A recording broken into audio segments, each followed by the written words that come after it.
Baik Bapak Ibu, mari kita berdoa. Tuhan, kami ingin bersyukur kepada Tuhan hari ini, hari perhentian yang Tuhan izinkan bagi kami bersama-sama. Dan hari ini juga Tuhan, di mana Tuhan sudah menempatkan kami, mengumpulkan kami di tempat ini untuk kami bisa bersekutu dengan Tuhan. Namun juga kami berjumpa dengan saudara-saudara seiman kami di tempat ini sebagai persekutuan komunal yang Tuhan izinkan hari ini ya Tuhan. Tuhan, kami ingin bersama-sama kembali mendengar firman-Mu pada saat ini. Kami semua terbatas, baik hamba-Mu yang akan menjelaskan maupun kami yang mendengarkan sama-sama terbatas di dalam keterbatasan kami sebagai orang yang berdosa. Tetapi kami bersyukur kepada Tuhan kami Yesus Kristus yang tidak terbatas itu mampu menerjemahkan maksud-Mu bagi kami ya Tuhan dengan cara-Mu sendiri ya Tuhan, kepada setiap kami masing-masing. Kami yang hadir dengan berbagai persoalan kami, dengan berbagai kondisi kami masing-masing saat ini ya Tuhan. Hamba berdoa supaya Engkau berkata-kata bagi kami. Engkau menolong kami ya Tuhan sehingga pemberitaan firman Tuhan menjadi pengalaman spiritualitas kami untuk kami makin bertumbuh mengenal Tuhan. Menjadi pengalaman kami untuk kami mengerti maksud Tuhan ketika kami melangsungkan ibadah kami hari ini. Terpujilah Engkau ya Tuhan, kami siap mendengarkan firman-Mu. Dan tolonglah hamba-Mu untuk dapat menjelaskannya sesuai dengan maksud yang datangnya dari Tuhan. Terpujilah Engkau Tuhan, di dalam nama-Mu kami berdoa. Amin.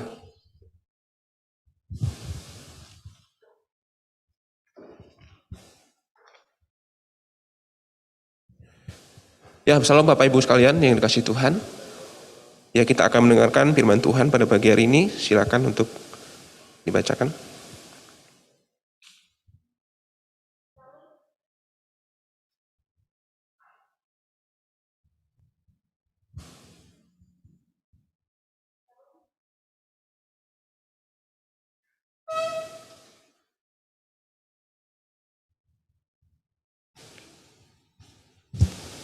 Shalom, selamat pagi saudara-saudari yang dikasihi dalam Tuhan. Mari kita membaca pembacaan firman Tuhan yang diambil dari kitab Yohanes 3 ayat 16. Sekali lagi, pembacaan firman Tuhan yang diambil dari kitab Yohanes 3 ayat 16.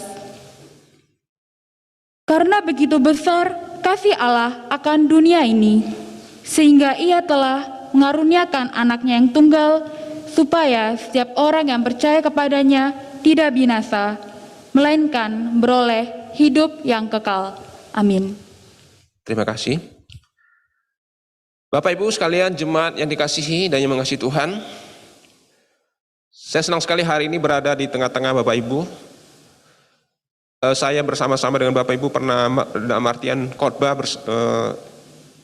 di depan Bapak Ibu waktu Bapak Ibu masih beribadah di Progi ya. Dan hari ini saya menyaksikan berkat Tuhan luar biasa bagi jemaat Kalam Kudus BCS Gering Serpong yang Tuhan anugerahkan suatu tempat yang megah sekali untuk kita beribadah kepada Tuhan. Ini merupakan salah satu wujud Tuhan memberkati perjalanan iman kita masing-masing, baik itu secara individu maupun secara komunal di dalam kita bergereja. Saudara dikasih Tuhan, hari ini sama-sama kita akan memikirkan. Tentu tidak hanya satu teks yang dibaca tadi, saya akan membacakan beberapa teks Alkitab nantinya. Di dalam perenungan hari ini saya diberikan tema Love God, dalam tanda kurung itu ku kuat karena kasihnya. Saudaraku yang dikasih Tuhan, ketika kita berbicara tema ini, terpikirkan oleh saya bahwa ada tersirat di dalam tema ini bahwa Allah itu adalah kasih. Allah itu adalah kasih. Namun juga tersirat dalam tema ini adalah Allah itu adalah sumber kuatku, sumber penolongku. Kalau pertanyaan ini saya lontarkan kepada Bapak Ibu, saya percaya Bapak Ibu sepakat dengan saya bahwa Allah kita di dalam Tuhan kita Yesus Kristus itu adalah Allah yang kasih. Betul Bapak Ibu? Allah yang kasih. Namun juga Allah di dalam Tuhan kita Yesus Kristus yang sudah menyelamatkan kita, tidak hanya sebatas menyelamatkan kita di atas kayu salib, tetapi Allah juga memelihara sumber kekuatan, pertolongan di dalam perjalanan hidup kita sampai dengan hari ini, bahkan di dalam kekekalan. Saudara dikasih Tuhan, dari lahir saya dan saudara itu sudah berjumpa yang dengan namanya persoalan kehidupan kita. berbagai dinamika kehidupan yang kita alami dalam hidup kita, persoalan demi persoalan yang kita alami dalam hidup kita.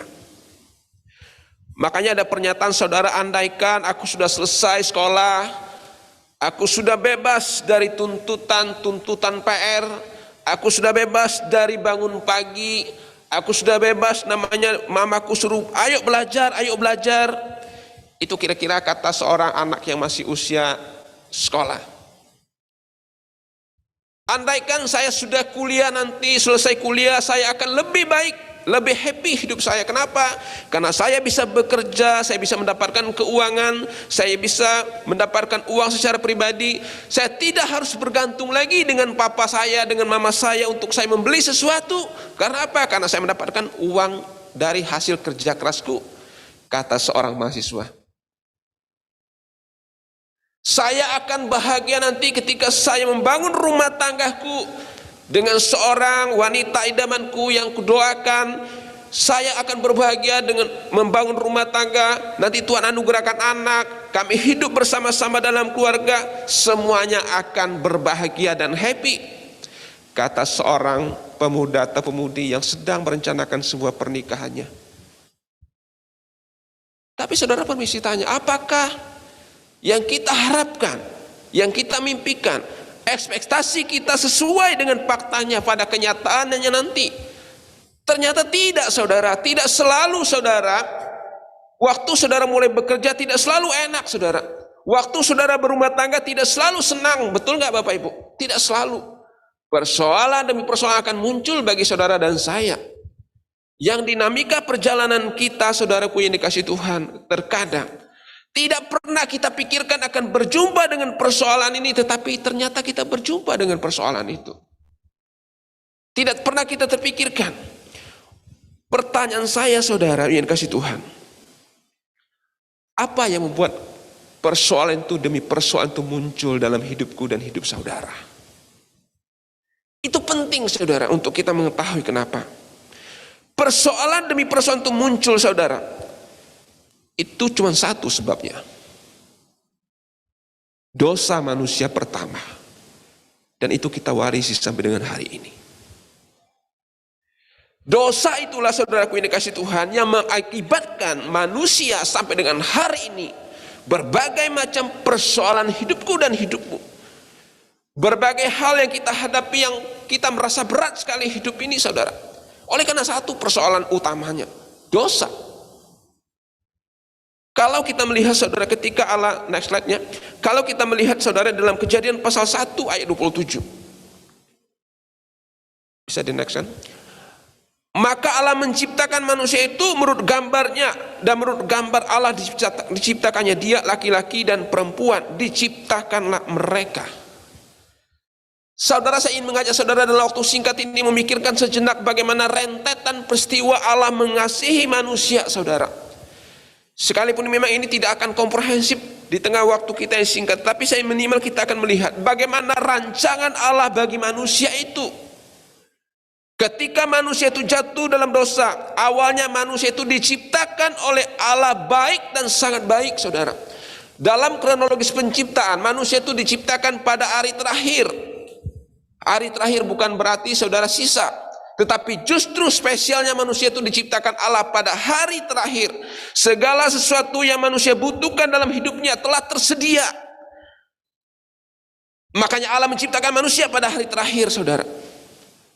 Tetapi dalam perjalanan, saudaraku yang dikasih Tuhan Yesus Kristus, kita melihat bukan hanya diciptakan pada hari terakhir. Allah menyatakan dirinya bahwa manusia itu imigode, manusia itu diciptakan menurut gambar dan rupa Allah.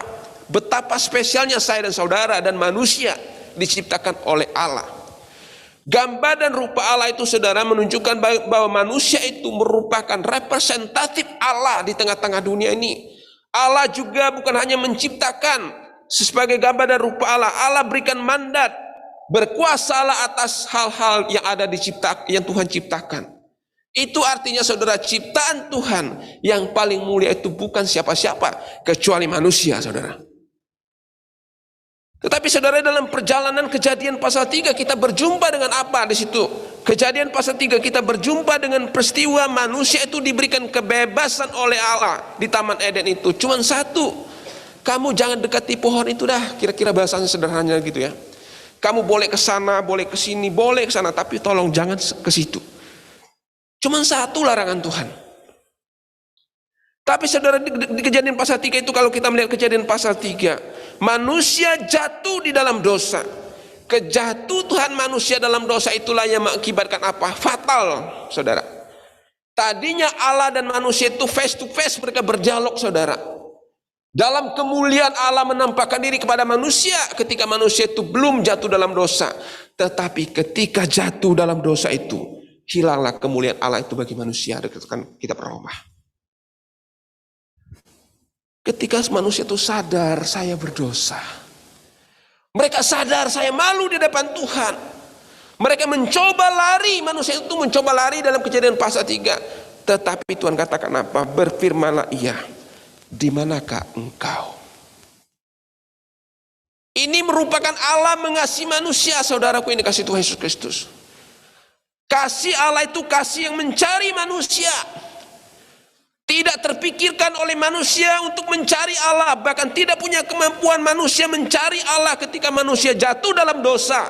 Tetapi Allah dengan segala kemahakuasaannya, dengan segala kasihnya, menghampiri manusia itu seolah-olah dia tidak tahu di mana manusia. Tetapi dia menggunakan bahasanya, di manakah engkau? Menunjukkan bagaimana Allah itu mencari manusia yang berdosa. Allah mencari manusia yang rusak. Saudara dan saya sekarang, dalam konteksnya kita bicara sekarang, saudara sudah ditemukan oleh Tuhan, maka kita ada di tempat ini. Bukan kita mencari Allah, saudara, karena manusia itu tidak punya kemampuan mencari Allah karena waktu berdosa. Allah memulai, saudara, rekonsiliasi itu. Allah memulai memperbaiki hubungan itu dengan manusia. Maka timbullah respon kita hari ini beribadah kepada Tuhan. Timbullah respon kita melayani Tuhan. Dan dalam konteks Kejadian pasal 3, saudaraku ini kasih Tuhan, ketika manusia pertama itu Adam dan Hawa jatuh dalam dosa, mereka mencoba lari di depan Tuhan. Tetapi ternyata Allah itu betul-betul mengasihi mereka. Di manakah engkau? Allah merekonsiliasi hubungan itu, saudara. Allah memulihkan. Pernah terpikir enggak, oh saudara, ketika manusia itu jatuh dalam dosa, kenapa sih Tuhan gak ciptakan manusia yang lain aja? Udah musnahkan aja Adam dan Hawa, bikin aja manusia yang baru, kan gampang. Tuhan cuma berfirman maka jadilah manusia, jadi, saudara. Allah tidak perlu seperti kita membuat sesuatu, tidak. Dengan berfirman maka jadilah manusia, nyala Adam dan Hawa dari Taman Eden ini, bahkan dunia ini, nyala engkau. Selesai sudah. Dan aku akan menjadikan manusia lain lagi. Bisa terjadi, saudara. Tetapi Allah tidak lakukan itu. Tetapi justru Allah mendekati manusia itu untuk dia berkomunikasi lagi, untuk dia berdialog lagi, sampai pada akhirnya rancangan Allah itu tergenapi di dalam menyelesaikan persoalan manusia itu. Saudaraku ini kasih Tuhan Yesus Kristus, perhatikanlah di situ bagaimana Allah itu mengasihi saudara dalam konteks kitab Kejadian pasal 3. Sekarang kita melihat, saudara, lihat sedikit pada konteks perjanjian baru, saudara. Dalam ayat yang sudah dibacakan tadi. Ini ayat favorit kita ya. Yang kita, saya percaya sudah hafal di sini ya, semuanya sudah hafal. Ini sebuah ayat favorit yang kita memang sebenarnya Alkitab itu nggak ada ayat-ayat favorit sebenarnya, semua itu dari Kejadian sampai waktu sama, saudara. Ayat itu tidak ada nilai plus Kejadian atau semuanya sama. Tetapi ini merupakan ayat yang sering kita hafalkan. Dari guru sekolah minggu, dari sekolah, dari gereja, dari orang tua kita memperkenalkan ayat ini khususnya di momen-momen Natal ini. Karena begitu besar kasih Allah akan dunia ini, sehingga ia telah mengaruniakan anaknya yang tunggal, supaya setiap orang yang percaya pada tidak binasa, melainkan beroleh hidup yang kekal. Saudara, ini merupakan ayat bagaimana Allah pun mencari manusia yang berdosa itu. Kata agape, kata kasih di sini dipakai untuk apa? Untuk kata Allah mengasihi manusia itu tanpa syarat, saudara. Allah mengasihi manusia yang rusak itu tanpa syarat. Allah menemukan manusia itu tanpa syarat. Allah menemukan manusia itu tanpa ada embel-embel kebaikan dalam diri manusia.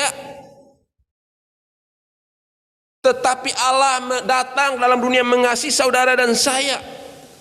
Artinya saudaraku yang dikasihi Tuhan Yesus Kristus, karya kasih Allah itu saudara bukan ada unsur dalam diri manusia termasuk saya dan saudara, tetapi betul-betul di dalam kedaulatan Allah itu memilih saudara dan saya untuk menjadikan anak-anaknya. Saudara, ketika kita belajar konsep ini saudara, konsep pemilihan Allah atas hidup kita, tidak ada kata lain untuk selain kita terpukau bagaimana Allah itu mengasihi saudara dan saya. Keseriusan kita mengikut Tuhan akan terwujud saudara, kita melihat bahwa saudara di dalam keberdosaan kita sebagai manusia, tetapi juga di dalam kemegahan Allah yang berkuasa itu dia rela datang saudara dalam dunia ini untuk menyelamatkan saudara dan saya. Itu terpukau betul kita dengan kasih Tuhan itu saudara. Saudaraku ini kasih Yesus Kristus, siapakah kasih Allah, objek kasih Allah itu? Dikatakan di situ adalah dunia ini, begitu besar kasih Allah akan dunia ini. Bicara kosmos itu saudara, bukan berbicara di sini bicara bumi ini saudara. Bukan berbicara tanah, bukan berbicara planet, bukan, tetapi berbicara manusia itu saudara. Bukan berbicara bumi dan alam ini, dunia di situ, tetapi berbicara manusia yang ada itu, termasuk saudara. Manusia yang berdosa itu, itulah objek kasih Allah, memberikan kasihnya, memberikan perhatiannya kepada mereka, kepada saya dan saudara. Itu kasih Allah.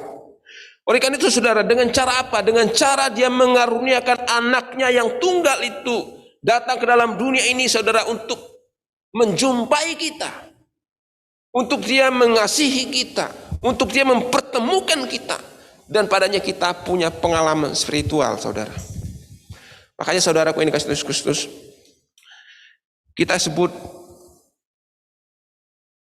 kita mengalami sebuah pertobatan, kita mengalami lahir baru saudara. Sekali lagi seperti saya katakan dari awal tadi, semua itu saudara datangnya dimulai dari Tuhan saudara. Datangnya dimulai dari Tuhan. Maka saudaraku ini kasih Yesus Kristus, kalau kita melihat wujud kasih Allah itu adalah apa? Kasih Allah itu memberikan hidup. Itu next slide saya, memberikan hidup saudara. Hidup seperti apa? Hidup itu saudara dalam terjemahan Alkitab itu ada dua saudara. Ini yang sering kita dengar, ini saya cuma mengulang ini, udah pasti tahu kita saudara kasih Tuhan.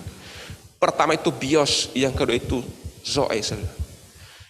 Bios itu nanti Bapak Ibu akan berjumpa dengan kata biologi gitu, itu berasal dari kata bios itu.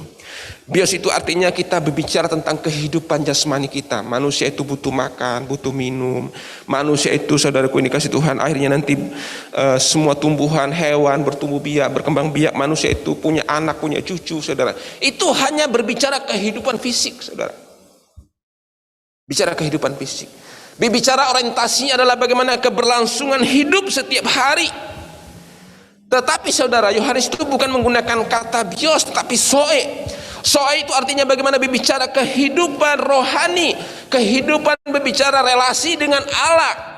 Maka dikatakan bahwa di situ dikatakan bahwa bahwa mereka akan meroleh hidup yang kekal, bukan hanya hidup sementara di tengah-tengah dunia ini.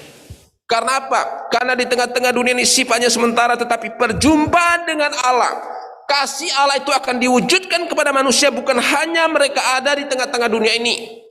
Wujud kasih Allah yang maha kuasa kepada manusia itu bukan hanya berbicara berkat jasmani saudara, tetapi adalah berbicara esensinya adalah berbicara zoe itu, yaitu berkat spiritual kita, mengalami perjumpaan dengan Tuhan, hidup di dalam kekekalan dengan Tuhan. Itulah wujud kasih Allah kepada kita. Saudara, wow, ketika kita pikirkan ini saudara, apa yang saudara kira-kira bayangkan?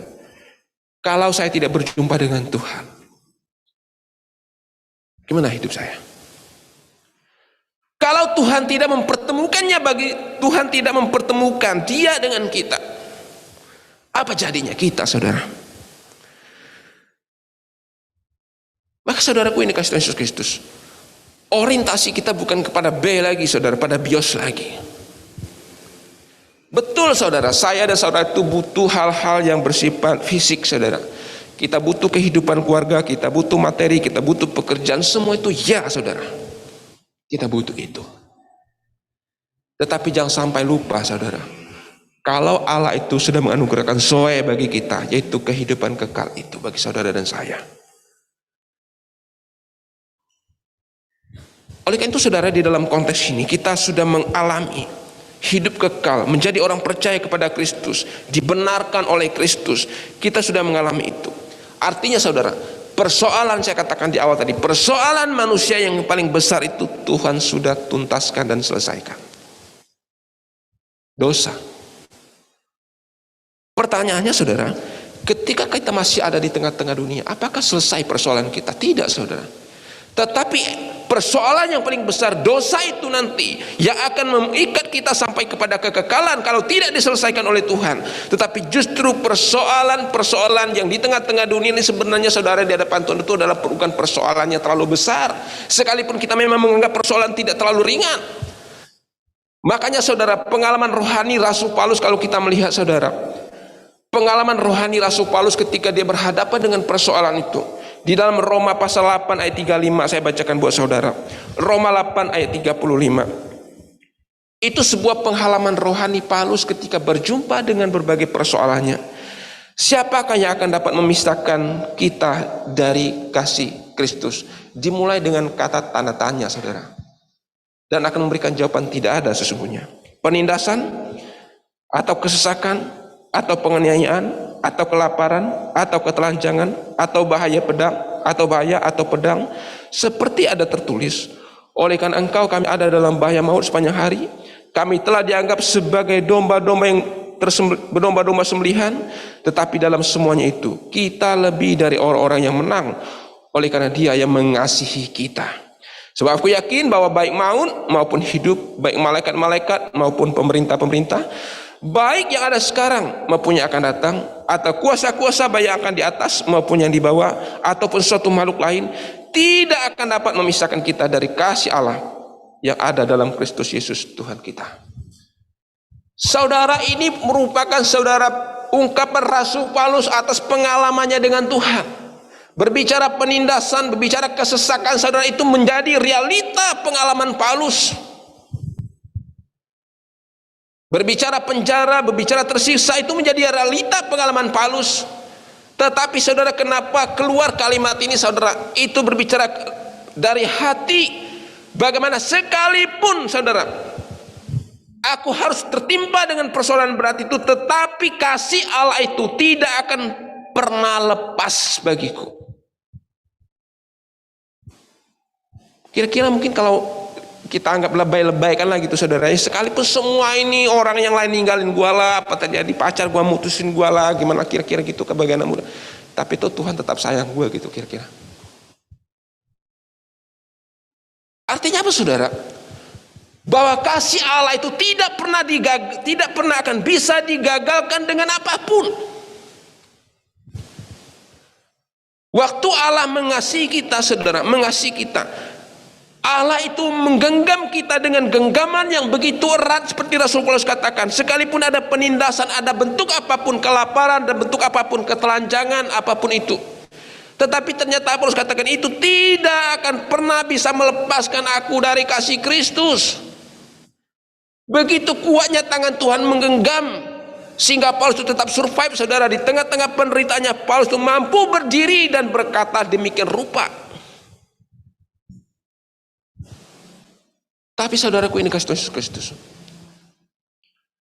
Maafkan saya kalau saya mengatakan ini, berharap tidak ada di tempat ini saudara. Kadang-kadang orang Kristen itu terlalu banyak yang cengeng juga saudara ya.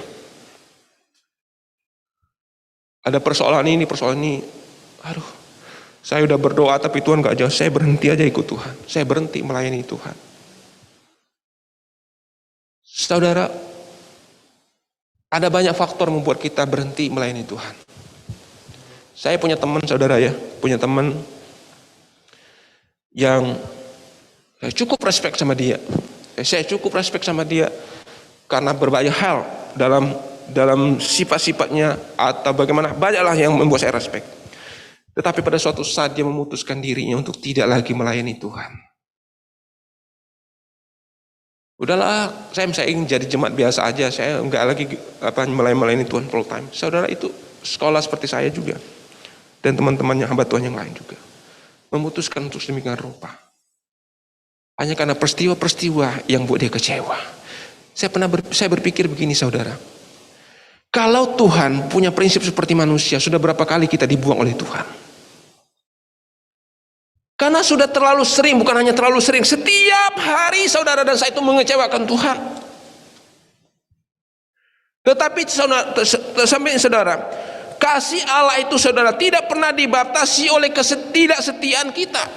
Andaikan saudara, kesetiaan Allah itu berubah oleh karena ketidaksetiaan kita, selesai sudah hidupku dan hidupmu, saudara.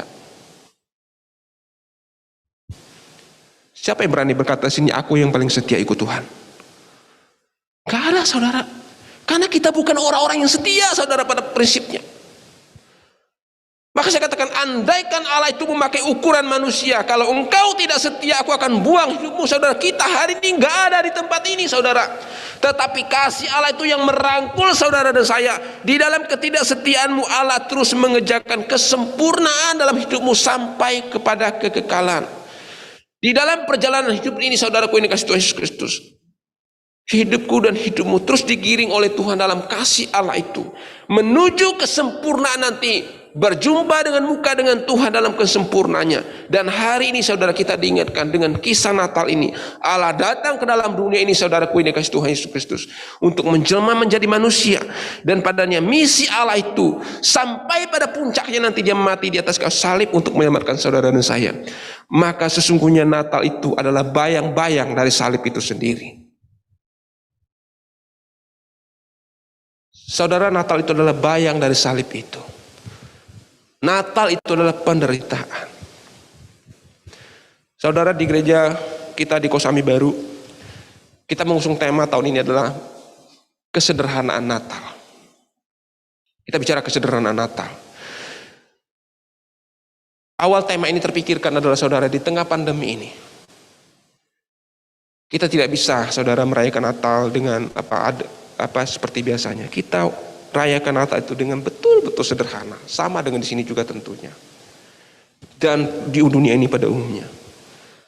Tapi saudara, mari kita pikirkan, di tengah pandemi ini, justru saudara, momentum kita untuk ingat kisah Natal pertama itu.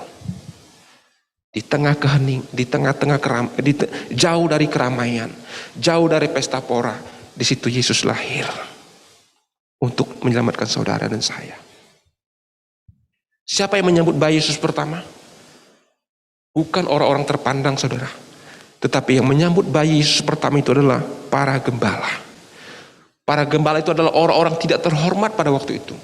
Orang-orang tersingkirkan, orang-orang yang dianggap miskin, bahkan maaf kata orang-orang termarginalkan. Tetapi justru itulah yang pertama kali menyaksikan bayi Natal itu, bayi Natal pertama. Di dalam kesederhanaannya. Maka kita Natal di tengah pandemi ini, saudara, ingatlah, bukan mengingat, aduh kita nggak bisa begini, kita nggak bisa begini, iya sama-sama nggak bisa.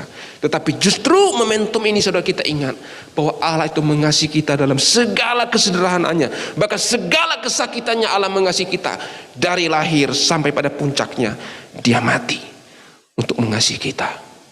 Dan hari ini, saudara, ketika saudara mengingat akan perjamuan kudus hari ini, sebentar lagi kita akan rayakan, ingatlah. Itu wujud cinta kasih Allah bagi saudara dan saya. Tubuhnya terpecah bagi kita. Darahnya tertumpah bagi kita. Wujud kasihnya bagi kita. Karena itu, saudara, mari kita siapkan hati kita untuk kita menerima perjamuan kudus hari ini. Silakan pujian akan menghantar kita untuk kita masuk dalam perjamuan kudus.